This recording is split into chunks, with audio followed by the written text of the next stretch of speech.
Well, good morning, you faithful few, and welcome to day 11 of Alaskaventurecation. Waking up here in our wolf den room here at the Princess Denali Wilderness Lodge. We got one piece of luggage out and ready, but we're missing another one. Mama's still working on that. But pretty soon we will be departing from here and getting on our way to Fairbanks for the last leg of our adventure. All right, we emptied out our room. It's time to go get some breakfast.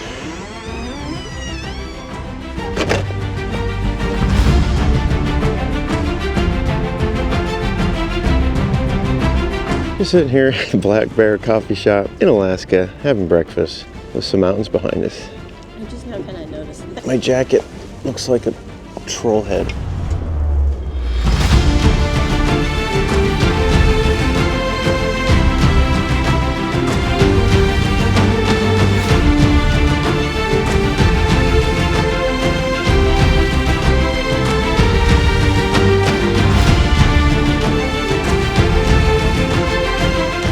We managed to get boarded on our last bus, FB 13, Fairbanks, bus 13. And we are getting ready for a 3-hour tour, more like a drive. Nice to meet you all. My name is Hunter. I'll be your bus driver today up to Fairbanks. I'll be taking you to the riverboat and then your hotel after. Is that correct? Going to the riverboat? Mm-hmm. All right, awesome. For the first time, and I don't know how many bus rides, I have a window seat.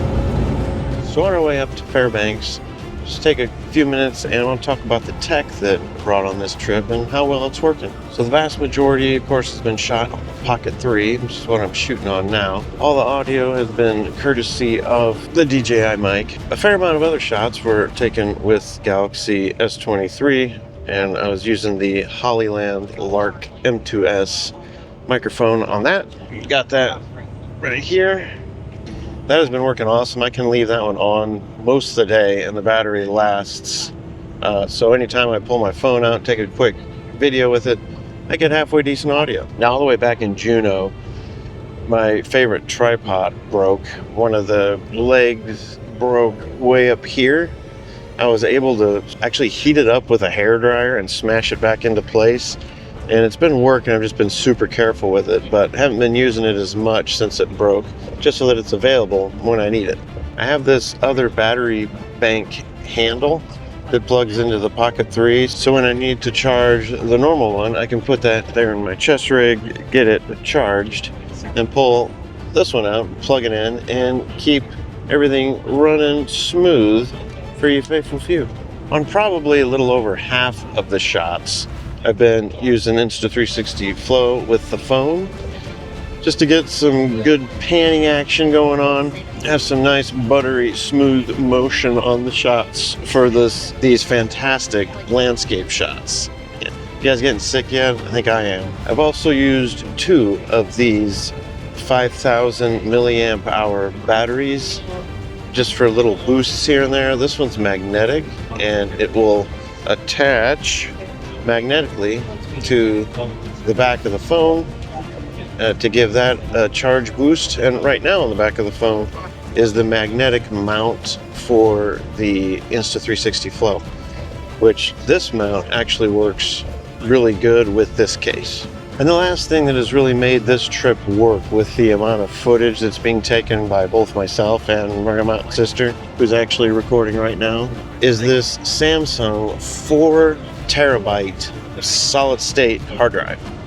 So basically with the DJI products, both the Osmo and the Action 5 that she has, I can connect that to my phone with the Mimo app, transfer all the files to my phone, and then this plugs in with USB-C to the phone, and then I can transfer everything from the phone over to here. Not only that, but I can manage all the footage I'm taking by putting them into folders and having them ready to go when I get home to start editing super quick to get these videos out for you faithful few. And I hope you like Alaska, because there's going to be a lot of videos. Yeah, the amount of footage from here is going to put Adventurecation to shame. Alright, well that wraps up our tech talk for our journey up to Fairbanks. Going to keep the cameras ready catch any awesome views that we might have on the way up. I think we have a potty break in about an hour. Maybe you'll see you then. All right, pulling up to our midway stop. Doesn't seem like it's been midway for a 3-hour drive, but we're at Lanika, which means River of Many Rocks. Nice. Got normal landing gear there, and then we might need to switch over to the pontoons for the water landings. Wonder if he's got ice skids too. Any good bush pilot would. A cool little greenhouse with a bunch of moose antlers underneath for good measure. Old school sled for the snow mearfs. Got a fish wheel here. I know a place where the sun shines every day. So come with me, I'll take you there. I'll take you there.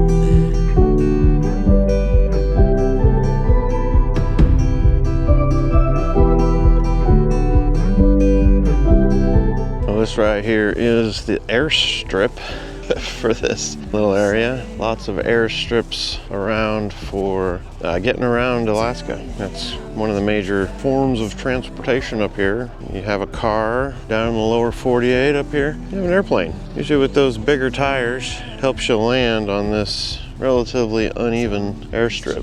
One little factoid I forgot to mention with the train that runs over here is that this is one of the only trains in the world that if you come up to the tracks and wave them down, they'll actually stop for you. I know a place where the sun shines every day. So come with me, I'll take you there. I'll take you there.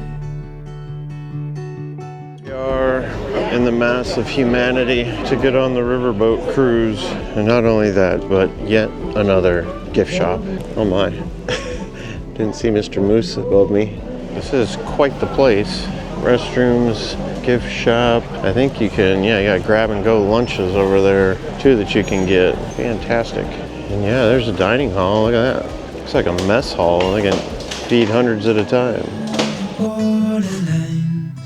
I'm not sure how we're fitting that on the plane. Talk is cheap and we're wasting time.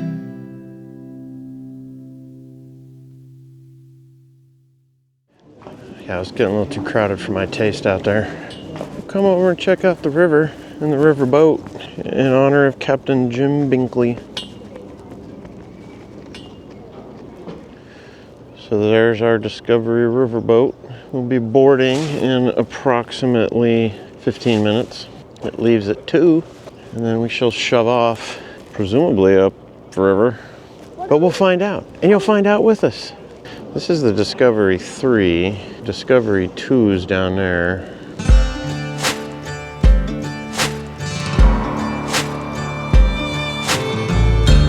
Whoever said line jumping wasn't a sport, it's never been with my wife. She just kind of jumped in the middle of the line. No one complained or gave us a sideways look, so here we are, heading on to the Discovery 3 for the last excursion of our excursion.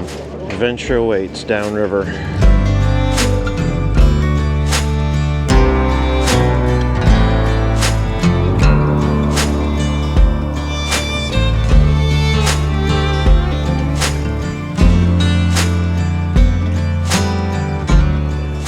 Pick up your beverages and whatnot in there.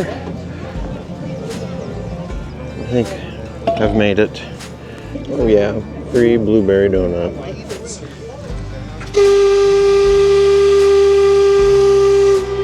And for heaven's sakes, please do not miss this very emotional farewell off to the starboard side. I'm sure you already guessed is the original Jim built that one.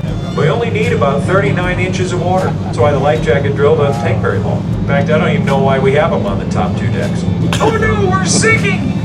It's over. Just put your life vest on and walk to shore. You won't even get it wet. In fact, if you're over 30 inches tall, we might ask you to get out and push. But I think we're going to be fine.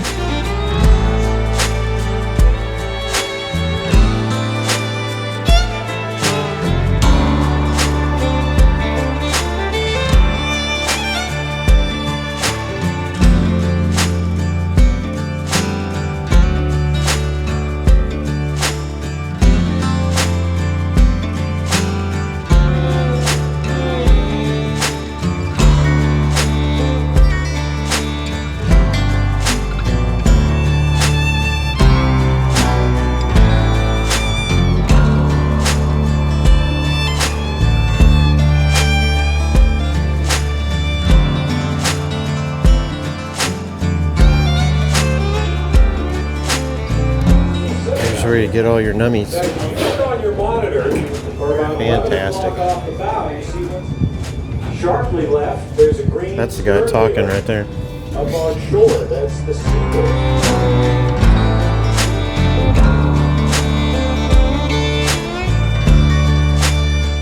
Now we can see up there. What is it these two big boats have in common? That's a great question, JR. And first of all, I would just like to welcome everyone back to the Discovery 3. This is actually the original ship's wheel from the steamer Yukon, which was that last vessel we saw on the slideshow there. And the steamer Yukon ended up getting stuck and frozen into the ice that fall. And they knew that that spelled the end for that boat because the spring breakup on the Yukon River is very, very violent, and they knew it would just crush that wooden boat to pieces. So what they did is they sent out a team to save and salvage all the pieces and parts of value that they could. And lucky enough for me and my family, my grandfather, Hazel's great-grandfather, happened to be a part of that salvage crew. And somehow, some way, he ended up coming away with the ship's wheel. And it sat in his workshop for about 40 years until we built Discovery 3 in 1987. And he put it back into service up here as kind of a tribute to those old boats he used to build and work on. So on the chillier days like today, we love to take advantage of it and take some of our dogs out for a run because the Alaskan Husky's ideal temperature is actually -20, -30 degrees Fahrenheit. So they are really enjoying the cooler weather. And of course, since we're taking out some of the adult dogs out for a run, we do like to start training our little puppies. So Tori has a puppy there that is about 6.5 weeks old, and then this little guy here is about 5 weeks old.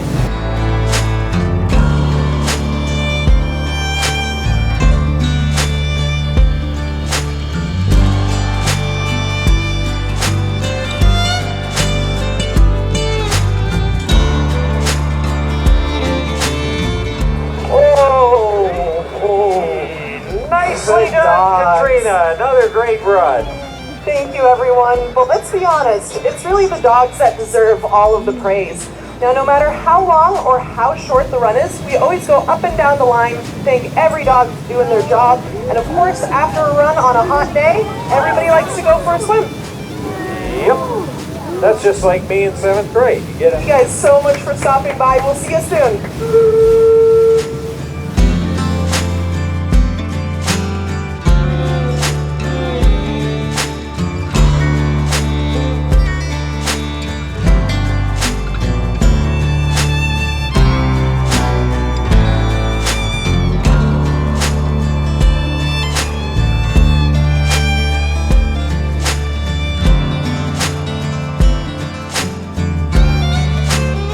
Well, you faithful few, we have docked at the Chena village. Everyone is egressing the boat. And now there are a couple tours and such.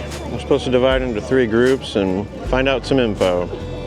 And that young lady down there with the name tag was actually steering the boat, if I'm not mistaken.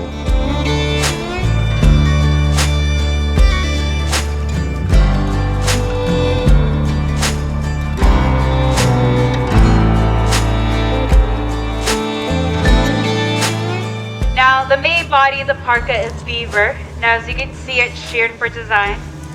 The outer part of the ruff is timber wolf, and closest to her face is wolverine.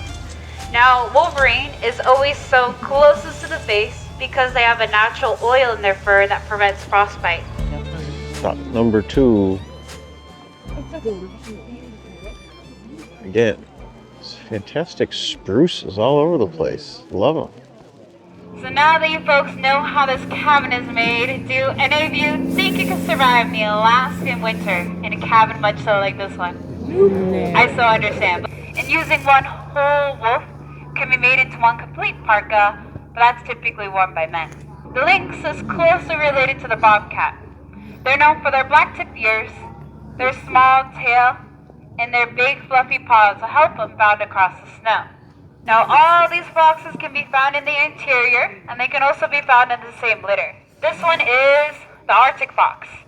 Now, the Arctic fox is not in the interior. These guys are up north above the Arctic Circle. And right now, he is in his winter coat, but during the summertime, they would camouflage into a nice chocolatey brown. Then here I have the marten. The marten also had warm fur, but they typically used him to make a nice warm winter hat. It would take about 3 of them. They would put one on each side, then one down the middle. And then they left that tail off for decoration. So you faithful few, those of you that are into the backpacking just like we are, this is one of the first Dan Durston models. First Dan Durston. Lightweight, portable. This guy over here would be made in place, set up in place and used and left behind. This one here, since it's covered in caribou skins, was far too valuable to leave behind, so they'd pack that up and take them with them. Ultra lightweight. So this is essentially a recreation of what an Athabascan village may look like. Oh, can walk inside this one. See what we got in here. Very cozy cabin. Mosquito netting. I'm sure it would be ridiculous during the summer. Black bear. Dinner table. There's Murphs. Seats for Murphs. Oh, there's animals. That stove, that's fantastic. Got a nice mushing sled here. This right here is a cache where they would put their valuables and food and whatnot in to keep them up off the ground and away from unwanted critters.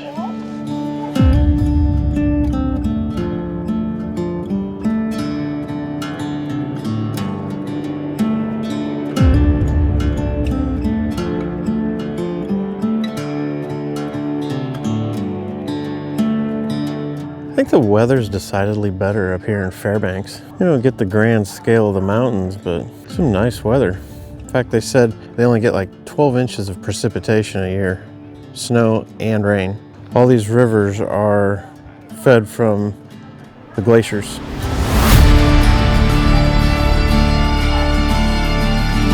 This is not the river. Oh, there's our horn. It means it's time for us to head back to the boat.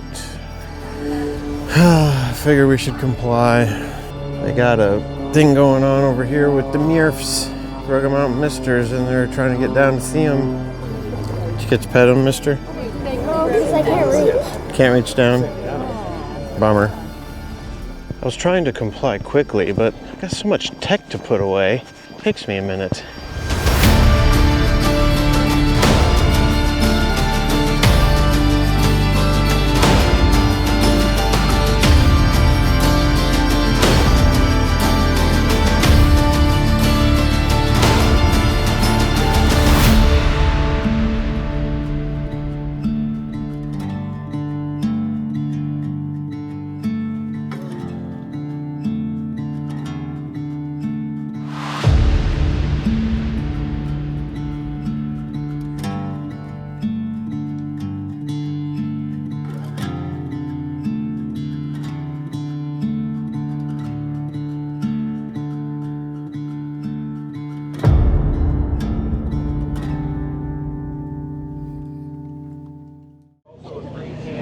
There's the chatty guy up there, hanging out on the little winged deck over there. He's the one that's been doing all the narrating this whole time.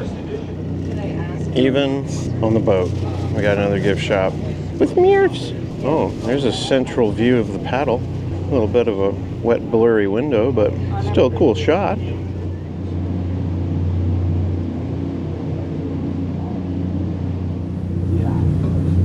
Welcome to my vacation home.